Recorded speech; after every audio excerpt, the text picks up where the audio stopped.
Hello दोस्तों। तो हम लोग जहाँ तक पढ़े थे बायोलॉजी में, उसके जस्ट आगे हम लोग आज पढ़ेंगे। क्या है कि जो मुंह में खाना जो 10% कार्य करता है, जो दांत चिबाता है, उसको बोलस बोलते हैं। खाना जो पचाया वो 10% तोड़ा सो, और जब ये पेट में आता है तो वो जो पाचन होता है उसको काइम बोलते हैं। क्या बोलते हैं? काइम, जो कि कल हमने पिछले क्लास में पढ़ा था अमाशय में। आज हम लोग को उसके आगे जस्ट जानना है। ठीक है, तो आज हम लोग यहाँ जैसे मुख के बारे में यहाँ पढ़ लिए थे हम लोग। मुंह के बारे में, मुख गुहा के बारे में, आमाशय के बारे में पढ़ लिए थे। इसको काइम बोलते हैं। यहाँ पे जो खाना पचेगा काइम बोलते हैं। रुजी वगैरह हम लोग जस्ट कल पीछे हम लोग पढ़ चुके हैं। मुख बोलस होता है, उपाचन कहलाता है। अग्नाशय, अग्नाशय के बारे में देखिए, जिसको हम लोग पैनक्रियाज बोलते हैं इंग्लिश में। पैनक्रियाज में जो है सो एंजाइम निकालने के लिए उत्तेजित जो करता है उसको सेक्रेटिन हार्मोन बोलते हैं। पैनक्रियाज में 3 तरह का एंजाइम निकलता है, ठीक है, जो खाना पचाने में काम आता है। शॉर्ट फॉर्म में एलएटी लाइट बोलते हैं, lipase amylase trypsin. Lipase amylase trypsin ये पेनक्रियाज में एक ग्रंथि है, जो पेनक्रियाज है, अग्नाशय ग्रंथि। हम लोग ग्रंथि चैप्टर में भी पढ़ेंगे। इसमें पाचक का मतलब पूर्ण पाचक एंजाइम पाया जाता है। पूर्ण पाचक जैसे कि हम लोग पिछले क्लास में अमाशय में पढ़े थे हम लोग कि कुछ एंजाइम थे जो कि कार्ब्स को पचाते थे, यानी कि मंड वगैरह जो स्टार्च होता था उसको पचाता था। लेकिन यहाँ पे पूर्ण पाचक, यहाँ के कार्बोहाइड्रेट का भी पाचन होगा, प्रोटीन का भी होगा, ठीक है ना, और वसा का भी पाचन होगा अग्नाशय में। इसलिए पूर्ण पाचक एंजाइम यहाँ निकलता है। और एंजाइम निकालने के लिए उत्तेजित कौन करता है? तो सेक्रेटिन हार्मोन करता है। लाइपेज क्या करता है? तो ये चिपचिपे पदार्थ को पचाता है। जैसे फैट जो वसा है वो चिपचिपा है, उसको पचाएगा लाइपेज। इसको लिपिड पाचक भी बोला जाता है।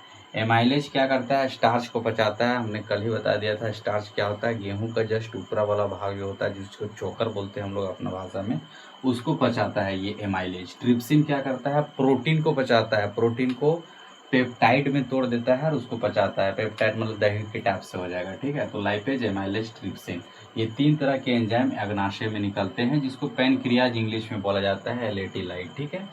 चौथा नंबर हम लोग लीवर के बारे में पढ़ेंगे। लीवर को यकृत बोला जाता है। हम लोग अपना भाषा में यकृत को कलेजी भी बोलते हैं, है कि नहीं। तो वहीं पे पित्त का निर्माण होता है। लीवर में ही किसका निर्माण होता है? पित्त का निर्माण होता है, जिसको गैल बोला जाता है, बाइल बोला जाता है, सॉरी बाइल, गैल लिख दिया मैंने, बाइल। तो बाइल का निर्माण होता है, यानी कि पित्त का निर्माण होता है, ठीक है। गैल ब्लेडर, बाइल ब्लेडर भी बोलते हैं इसको, गैल ब्लेडर। पित्ताशय, इसमें पित्त स्टोर रहेगा। पित्त बहुत कड़वा होता है, पित्त बहुत कड़वा होता है, जस्ट यहाँ पे रहता है, ये पित्त है, ठीक है, ये पित्त है हमारा, ये जो है लीवर है और ये पित्त है।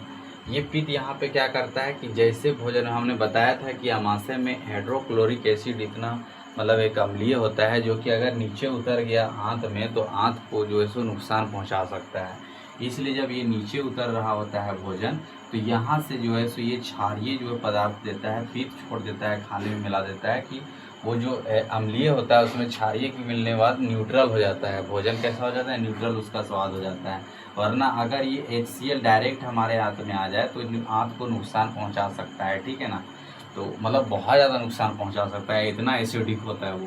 तो इसलिए ये पित्त जो है सो इसमें मिक्स हो जाता है, और इसे पित्त का जो है सो pH मान होता है 8, इतना क्षारीय होता है, बहुत ज़्यादा कड़वा रहता है, ठीक है, भोजन को क्षारीय बना देता है। वसा का पाचन ये करेगा, इम्लिशिफिकेशन जिसको बोलते हैं। वसा का पाचन जब यहाँ पे होता है लीवर में, ये जो लीवर होता है, यकृत होता है, यहाँ से उतरने के बाद, पैनक्रियाज से उतरने के बाद जब वसा का पाचन होगा तो उस प्रोसेस को बोला जाता है इम्लिशिफिकेशन। इम्लिशिफिकेशन बोला जाता है। एक चीज़ आप लोग को ध्यान देना है कि ये पित्त कोई एंजाइम नहीं है, पित्त कोई एंजाइम नहीं है, लेकिन ये पाचन का कार्य कर रहा है। पित्त भी पाचन का कार्य कर रहा है। क्वेश्चन पूछता है कि एंजाइम ना होते हुए भी पाचन का कार्य करने वाला यही पित्त है, यानी कि लीवर भी बोल सकते हैं, या फिर जो भी ऑप्शन में रहेगा पित्ताशय भी बोल सकते हैं, ठीक है। अच्छा, इसमें जो एंजाइम, ये जो लीवर होता है, किस तरह का एंजाइम इसमें मतलब कि निकलता है? तो कोलेसिस्टोकाइनिन उत्तेजित करता है इसमें एंजाइम निकालने के लिए, ठीक है। जैसा कि हमने बताया कि अग्नाशय में जो एंजाइम उत्तेजित करता है, अग्नाशय में जो एंजाइम निकालने के लिए, वो कौन सा हार्मोन होता है? सेक्रेटिन हार्मोन रहता है। उसी तरह से लीवर में यानी कि ये पचाने वाला जो एंजाइम निकलता है उस एंजाइम को उत्तेजित करता है कौन सा हार्मोन, तो कोलेसिस्टोकाइनिन हार्मोन। कौन सा, कोलेसिस्टोकाइनिन हार्मोन। तो ये उत्तेजित करता है यहाँ पे एंजाइम खाना पचाने के लिए, पाचन करने के लिए। ठीक है, तो आज का क्लास यहीं करते हैं।